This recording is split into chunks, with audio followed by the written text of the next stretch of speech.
Gusto ko lang ibahagi ang kwentong ito ng profesor ko. Ako nga pala si Liam ng Alabang. At dahil nga ikwento ito sa akin ng prof ko, gusto ko ring i-share ang kwentong ito sa inyo.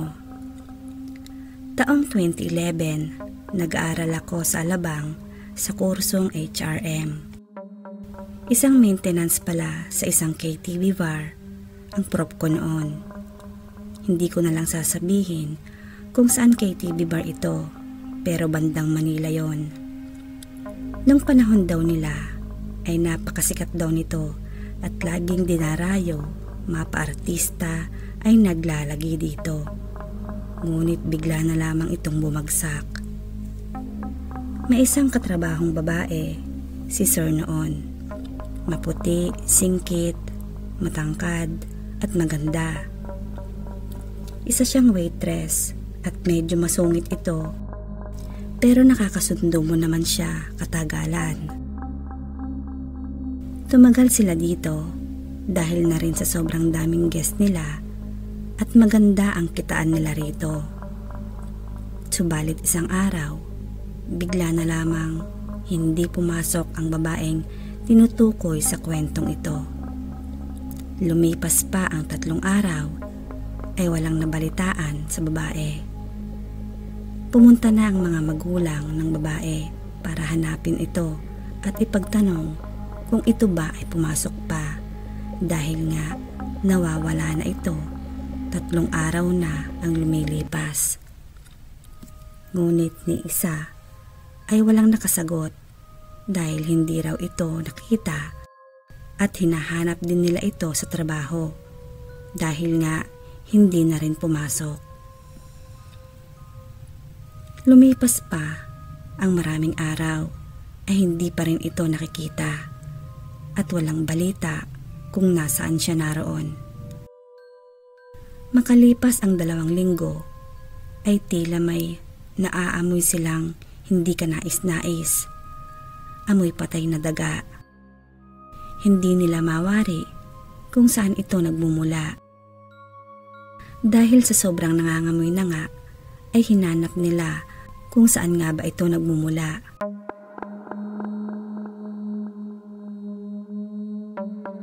Sa di inaasahan, natagpuan nila sa bodega ang isang bangkay ng babae. Babaeng magulo ang buhok at tila napakaraming galos. Nagkaroon ng imbestigasyon sa pangyayari sa bangkay. Kinilala nga nila ito ang babaeng matagal nang hinahanap. Ganun pa man, ineksamin ito. Lumalabas na ginahasa, pero kumpirmang kahit patay na ito, ay pinagsasamantalahan pa din nila.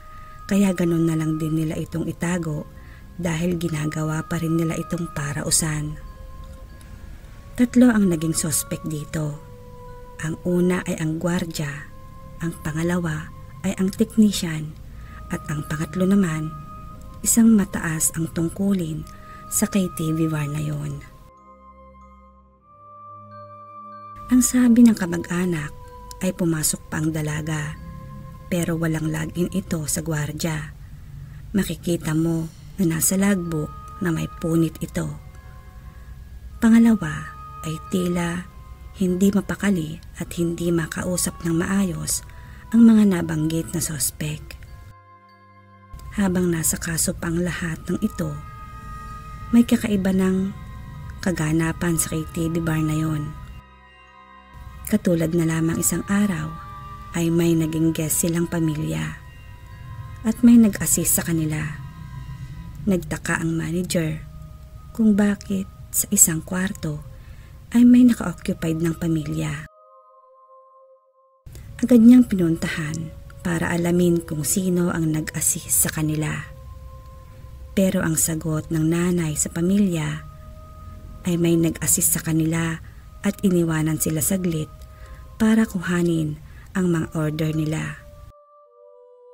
Kaya naman, pinatawag ng lahat ng naka-duty na waitress dahil sabi ng nanay ay babae ang umasikaso sa kanila. Ganun na lamang ang gulat at sindak nila.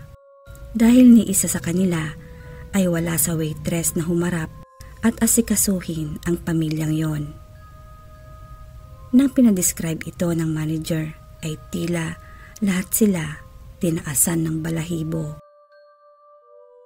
Dahil ang serbidorang nag-asikaso sa kanila ay ang babaeng pinagsamantalahan sa mismong lugar na yon. Hindi makapaniwala ang lahat ng naka-duty doon dahil sa mismong narinig nila sa kanilang guest. Kaya dito nag-umpisang magparamdam ang babaeng ito para maghiganti. Hindi lamang isang beses ito nangyari dahil nasundan pa ito ng maraming beses na kababalaghan. Tulad na lamang nung nagpaiwan ang manager nila sa mismong opisina nito dahil may tinatapos pa itong report. Nakabukas ang pintuan ng office at may bintana itong salamin. Nagtataka siya dahil sa hallway ay patay sindi ang ilaw. Napapansin niya ito dahil sa mismong kabila lang yun ng side, makikita mo kung magpapatay sindi ba ang ilaw. Binaliwala lang niya ito dahil nilalabanan niya ang kanyang takot. Pero nanginig siya nang makarinig siya ng himig ng isang babae na naghahaming. Ang tinig ng babaeng iyon ay nakakapangilabot. Hindi lumingon ang manager sa pinto at nag-focus na lang siya sa mismong ginagawa niya. Hindi niya mawari pero butlig-butlig na ang kanyang pawis. Sa hallway nagmumula ang himig na yon. Hanggang paulit-ulit yon at biglang huminto ang pagham ng boses ng babae. Inobserbahan ito ng manager at unti-unting lumingon sa pinto. Nang biglang napasigaw ito sa kanyang nakita at tumakbo na lang palabas. Hindi na ito nakitang pumasok kinaumagahan at sa sumunod pang mga araw dahil na rin siguro sa sobrang takot.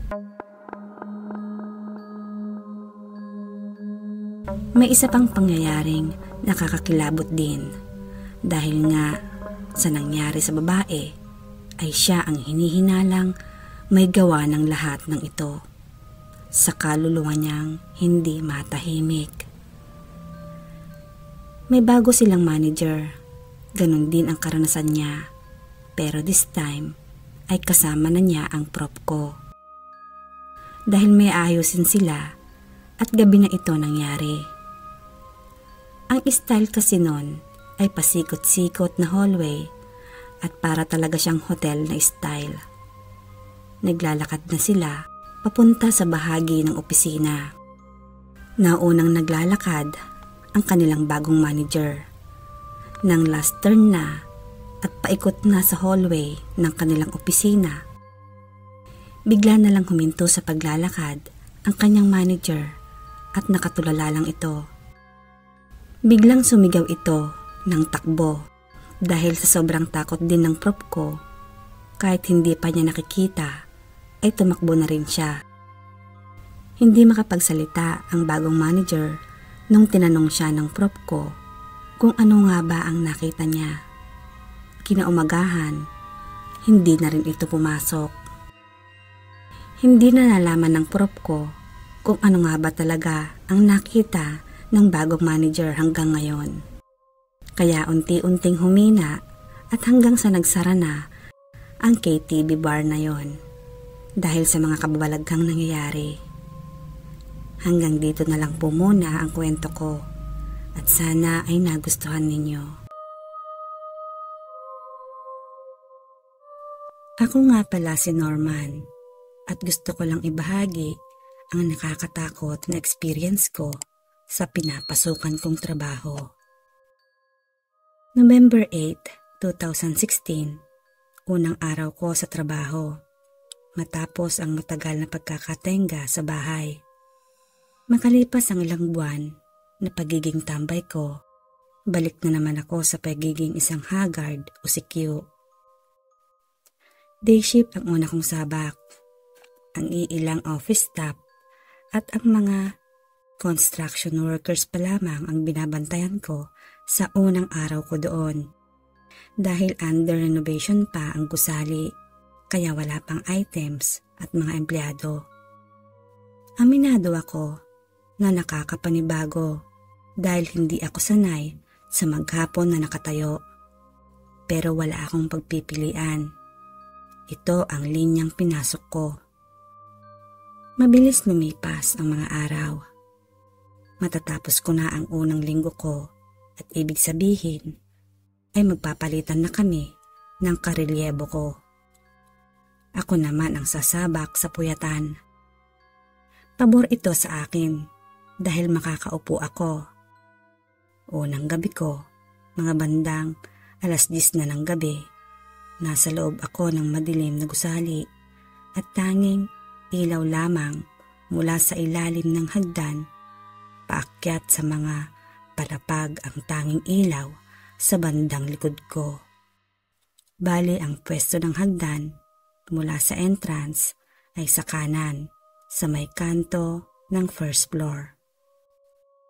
Nakaupo ako noon sa may entrance, nakaharap sa isang pinto ang salamin na sarado at nakatanaw sa labas.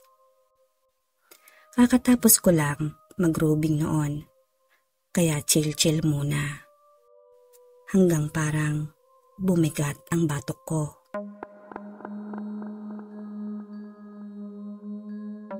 Minasamasahe ko ito habang nakaupo, tapos ay biglang humangin ng napakalamig mula sa likuran ko. Imagine ko, nakaharap ako sa pinto nun, tapos nakasarado pa. Pagkatapos ang hangin ay galing sa likuran ko. Binaliwala ko lang yon hanggang sa nitong mga bandang 11:00 na, bigla na lang may kumalabit sa batok ko ng medyo madiin at doon ako napatakbo sa labas. Doon na rin ako inabot ng umaga. Sumunod na pagpaparamdam ay panggabi ulit ako, pero ibang araw naman ito. Hindi ko nalang tanda kung ilang araw o linggo ang pagitan sa bawat pagpaparamdam. Pero ang alam ko, hindi ito magkakasunod. Bandang 1:00 ng madaling araw, napaidlip ako ng bahagya sa pagkakaupo sa monoblock sa likod pa rin ng gusali. Nang may napanaginipan akong isang batang babae na pumasok at ginising ako. Pagtingin ko, napansin ko, medyo maliwanag na sa labas. Tansya ko, mga 5:30 na yon ng umaga. Tinanong ko ang bata nang may pagtataka. Dahil bakit papasok siya ay hindi naman nag-ooperate ang tindahan. Pagkatapos ay may itinuro siya sa may likod kung saan ako nakaupo. Kuya, may batang nakaupo. Saad niya. Lumingon ako at kitang-kita kong may bata nga. Nakasuot ito ng parang pangtulog na dinosaur costume na kulay green. Nasa maistante siya sa may hagdanan, nakaupo at nagsuswing pa ang paa nito. Grabe yung takot ko noon, hindi ako nakagalaw. Hanggang tumawag ulit yung batang babae na kausap ko. Hindi ko siya halos pinapansin dahil tulala ako doon sa batang nasa hagdanan. Hanggang pinukaw ako ng pag-iiba ng boses ng batang babae na naging dahilan kung bakit ako napalingon. Lumaki ang boses nito at tila galing malapit sa tenga ko. Nang lumingon ako sa kanya, yung mukha ng batang babae ay sunog na sunog, tapos halos iisang dangkal na lang ang layo ng mukha ko sa kanya. Napabalikwas ako sa upuan, tsaka ako nagising. Nagising ako na hinahabol ang aking paghinga. Pagtingin ko sa likod ko, wala akong nakitang bata. Wala din yung nakakatakot na batang babae. Madilim pa din sa labas. Pagtingin ko naman sa orasan, 1:00 pa lang ng madaling araw. Lumipas ang ilang linggo. Nagsimula na namang mag-operate ang store. May mga paninda ng gamit mula first hanggang third floor. May mga stock na rin sa fourth floor na nagsisilbi pa din na opisina. Akala ko ay mawawala na yung pagpaparamdam sa loob ng gusali na yon dahil madami na nga kami at medyo magulo na rin at maingay dahil may mga customers na. Kumbaga ay abala na ang buong gusali. Pero hindi, akala ko lang yon. Pati ang mga empleyado ay nakaranas din ng kakaiba. May isang dating sales associate na nag-undertime dahil sumama ang pakiramdam nito. Kinabukasan, nang tanungin namin siya kung bakit siya umuwi.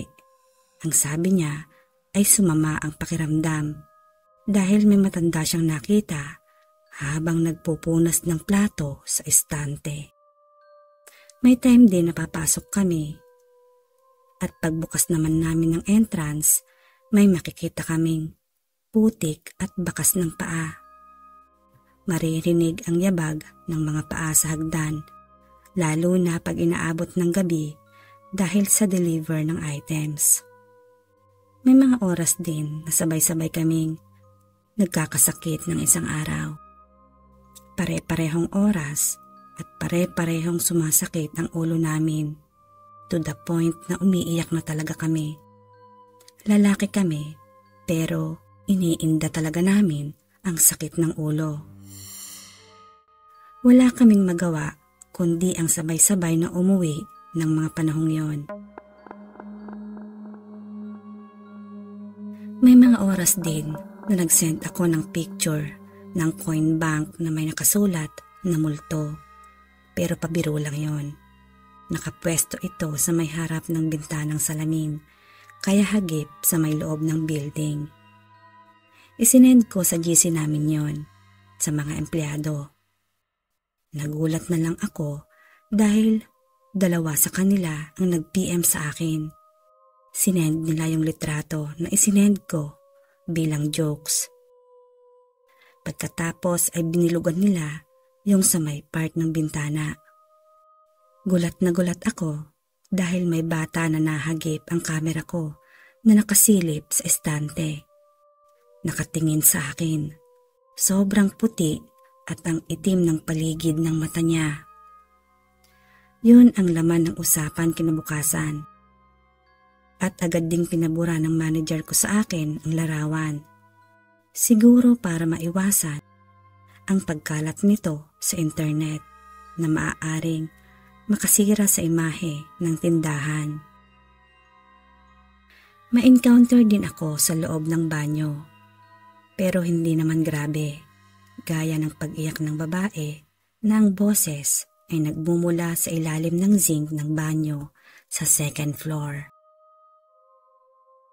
Sinadya kong hindi idetalye ang kwento ng buo at hindi kayo bigyan ng insight about sa background ng gusali dahil active pa rin ito hanggang ngayon para na rin sa privacy ng may-ari at ng tindahan niya.